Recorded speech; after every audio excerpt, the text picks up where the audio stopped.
I thought it was gonna be like a group of friends getting together, doing some fun stuff. But when I step in on set and I see all the work put into it, I was like, this is not a small film. We had everything that you don't want to have in a short film. We had live animals, we had guns, we had fights, we had explosions. It was basically a crash course of how to make an expensive feature film. You guys are pretty insane putting this together.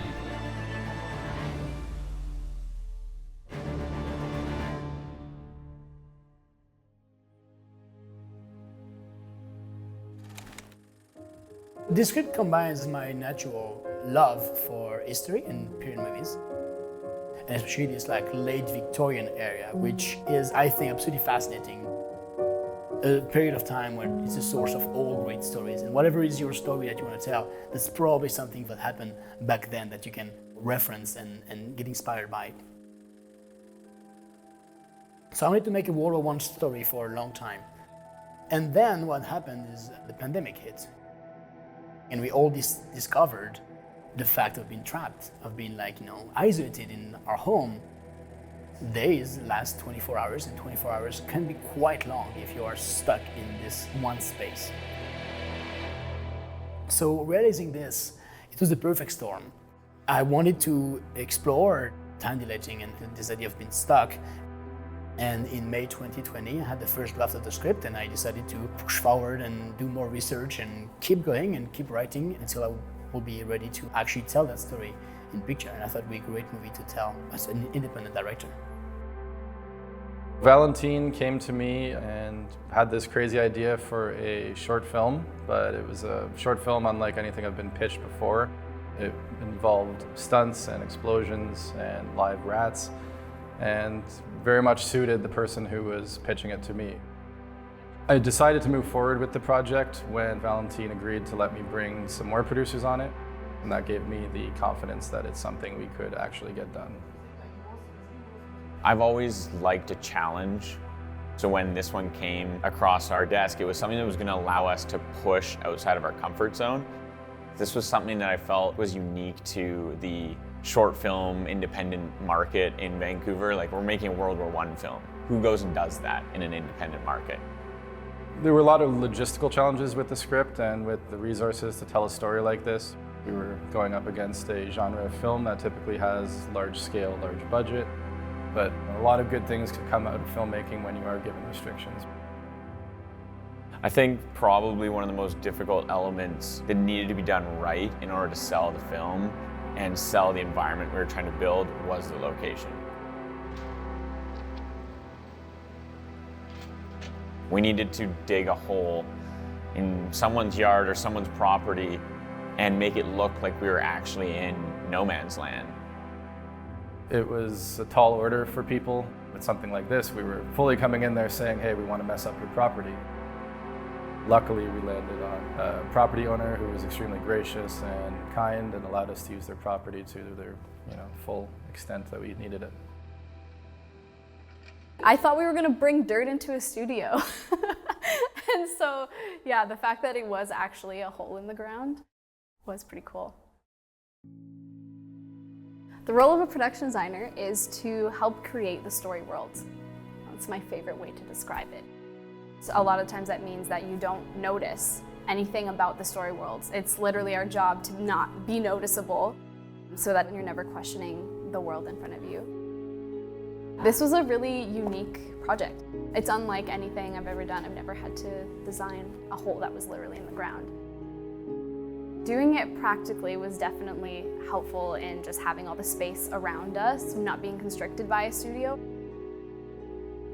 I feel like it made it easier because I get to focus on one space and concentrate on how can we shape the space so it tells the whole story. But that's also the challenge because you don't want to be overly repetitive when making the whole world of the story. The whole reason I got into film was for historical costumes. We get to be visual storytellers on a subconscious level, and it really lends to the overall effect of the whole production. There's not very many places that do provide Canadian military costumes. A warehouse out of the UK with a gentleman named Mark made them specially for us. As it would turn out, his measurements aren't amazing, so we ended up having to recut them entirely to fit Dylan. We replaced all of Dylan's buttons with historically accurate buttons. So all of those are the actual style of buttons that the Canadian military wore at this time period. We manufactured the patches for his division and collar pins to be historically accurate for the New West Division for him as well. We had a bit of a challenge ahead of us on how to tell this story visually, because most of the scenes involve only one actor, and there isn't the typical wider, tighter that you would do with most films. We decided to go with wider lenses really close to the actor to just amplify the pain and the misery that they're going through, and just to be right in there with them as close as possible rather than far away. We didn't want to emphasize the width of the environment. We wanted to contain the action as much as possible, but still give it that cinematic feel. I'm going to cue you verbally to give you the different tempos so you have the pacing. Sounds good? Val, being a total nerd for World War I and wars in general, was totally helpful. Most people don't know what a hole in World War I looks like, including myself. So like really digging deep into movie references under his recommendation and photos really helped have a clear vision. Val had ordered some really key historically accurate pieces that were mentioned in the script beforehand, so those were under control. We got that one that you liked, that woodeny looking one. The nice older, fatter one that you liked wasn't there, unfortunately, but we got that guy. And then this guy there, a little classier option. Chris was great. Working with him was super fun. He was so organized and really just on top of it the whole time. So it was great to see him work and sort through some of the decision making of those props. So have your eyes closed. Set. Grab the dirt. Oh, did I hit you? Did I miss you? It's actually quite delicious. Grab the helmet behind you. Pam, pam, pam. Touch him. The main fight of the movie, Valentin had scripted it really well, but once we got into the space, there was definitely room for creativity. Action. It's really important because it gives all the departments an idea of what we're expecting. Costume departments, for instance, they see the actors and the performers really need to be able to have pads underneath their clothing, they need to be able to move really well. It also gives the camera an idea of the different angles that they're going to need to sell some of the hits and some of the moves. It makes everything more efficient on the day because we know what we're going to shoot. We know what we're aiming for instead of just trying to work it all out on the day. Okay, so if he's like this, right?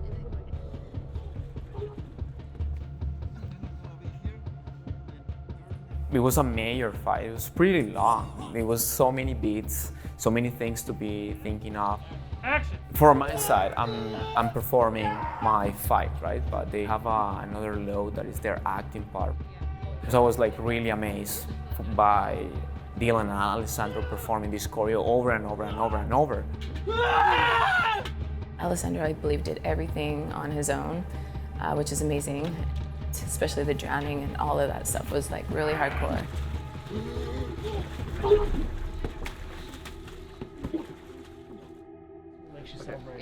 Val, can I say something?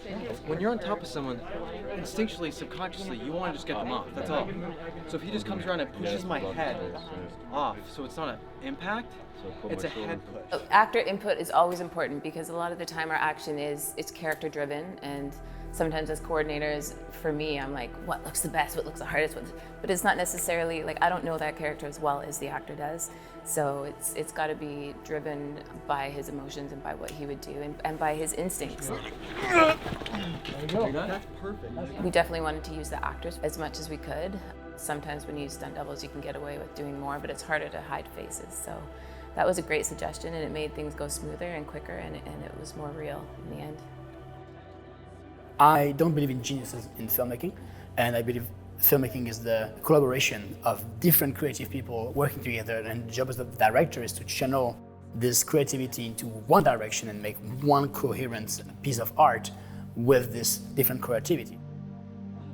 William doesn't have a lot of character moments in this film, but he does have one, which is the rat scene, where William really sort of introduces more about where he's coming from. Let's try to find a good transition to go from home to escape, though, because I think right now it's very easy to stay here, but it's hard to get out.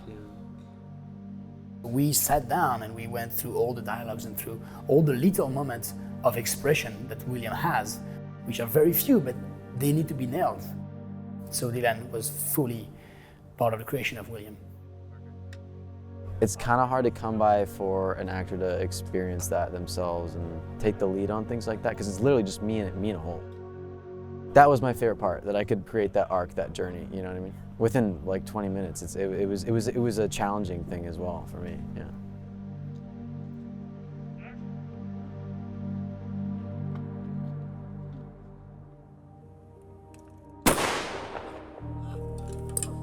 For me, gun safety was a huge thing.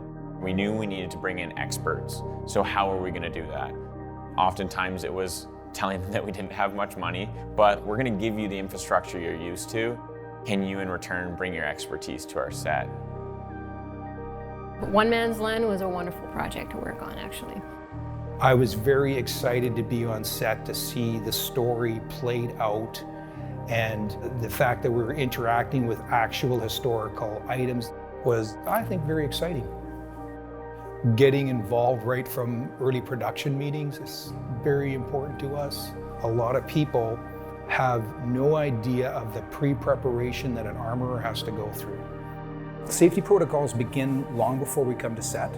Once we've determined what firearms are going to be in play, I will do a safety check on the firearms to ensure that they're operating correctly so they can be brought into the film set itself. By the nature of the fact that it was a period piece, we were restricted to use certain authentic firearms. We use a technology called simunition. Simunition is only usually for modern firearms, but we're able to do a conversion kit for 1911 to make it play like it was an authentic piece from over 100 years ago. The beauty of the simunition round is the safety margin for the front of the muzzle is only 3 feet.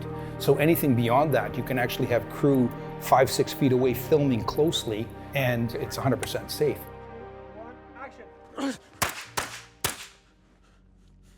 Lighting the night scenes on One Man's Land was pretty challenging, considering that it's a battle scene at night. We needed a very believable source for the moonlight, so we used lifts with large bounces suspended above the hole where we shot. And we shot lights into those lifts that bounced down and gave us a nice diffused source that makes it feel as close to real moonlight as possible. As for the fire, we used tungsten lights that were on something called a magic gadget that makes it flicker at a rate that you choose. And we kept dialing it in until the fire felt very believable, and it gave us a nice ambience outside of the hole to give us an idea that there is a battle raging on just nearby. If the flashlights take too much time to turn off, play with it. It's a wonder. Let's have fun. I don't think you guys really knew what I could do. As we got into it, I would offer really crazy ideas and everybody would burst out laughing as if, are you serious? Is that for real? Eventually you guys calmed me down and we did what you wanted. And we had a blast.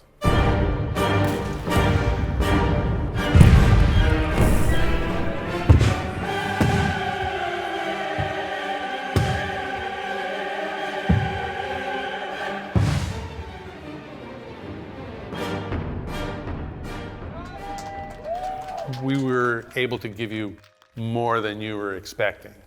And I think the crew and the actors really felt like they were really part of a war zone when we were setting those off.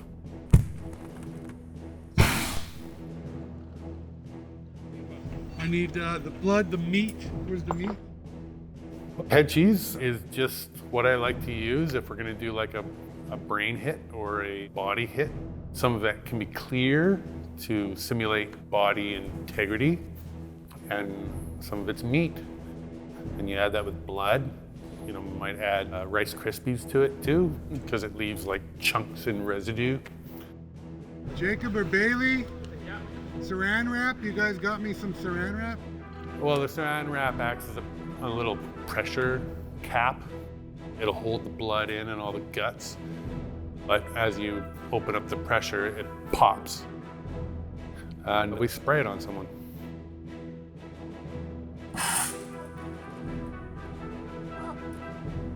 Okay, that's a cut, thank you. Every fall is different. As a stunt performers, we always practice our falls. There are certain techniques to minimize the heat, but gravity is always there. It's just always gonna get you, right?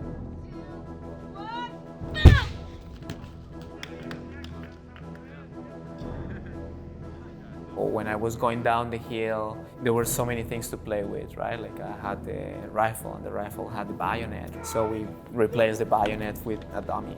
We cleaned the hill to remove whatever could compromise my performance. I was all padded up every time I was doing it, full protected all the way down. This one didn't hurt at all that much. No, it was like, I think it's a mix of excitement. So it was a nice gag. Dirt falling. Action cameras. We dig this hole. We hired one of the best people in the city who very generously accept to come work with us because they were excited about this idea. It was 3 very packed days with a very large script. Everything that we shot was top-notch, and that's largely due to our incredible crew. Everyone that was brought onto this project was super experienced in what they were doing, from props to stunts to the armorer, costumes. Everyone really knew what they were doing. The main unique thing was that it looks like a high budget thing, and most of it was a lot of people just volunteering their time. So I think that's really amazing. The connection between the cast and the crew and also with the stunt team was amazing. Just the attitude and the energy on set was so supportive and excited, even though people weren't really getting paid a ton.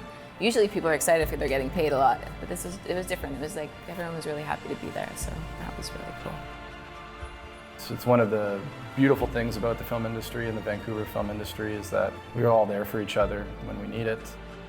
Something very overwhelming and heartwarming about a bunch of people uniting under one cause. And I believe it really, it's one of the reasons why I keep doing this.